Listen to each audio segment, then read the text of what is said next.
కనుక తర్వాత వయస్సు అనేటటువంటి మాటకు బలము అని అర్థం. దాన్ని కనుక వాళ్ళకి ఇచ్చినటువంటి వాక్యంలో ఆలోచనకర్త, బలవంతుడకు దేవుడు, నిత్యుడకు తండ్రి.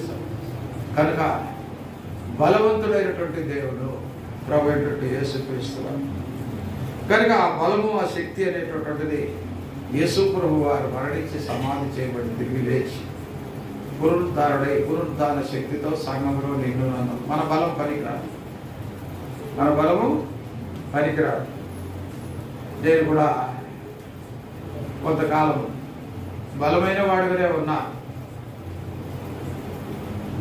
బలమైనటువంటి వాడుగానే బలమైన తింటే తింటూ వచ్చి ఆయన ప్రభువు నమ్మిన తర్వాత 2007 సంవత్సరం ఓ హార్ట్ అటాక్ వచ్చేసింది.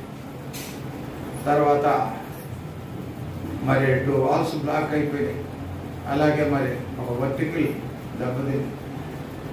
డాక్టర్ ఏం చెప్పాడంటే హైదరాబాద్లో అరగంట సేపు కంటే ఎక్కువ చెప్పకూడదు, 50 కిలోమీటర్ల కంటే ఎక్కువ ప్రయాణం చేయకూడదు, ఎక్కువ రెస్ట్ అవసరం.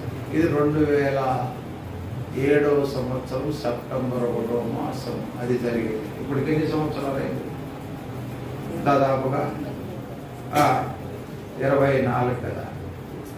ఏ బలం మీద బతుకుతూ ఉన్నాము అంటే ప్రభు అయిన యేసుక్రీస్తు వారు ఇచ్చినటువంటి పునరుద్ధార శక్తి బలం. బోయసు బలమైనటువంటి వాడు, రూతు బలహీనురాలు, అన్య దేశం, మోయాబు దేశం, తిండికి జరగడం లేదు, అత్త చేత నడిపించబడింది, నయము చేత అమ్మా వేరొక పొలంలోకి వెళ్ళవద్దు,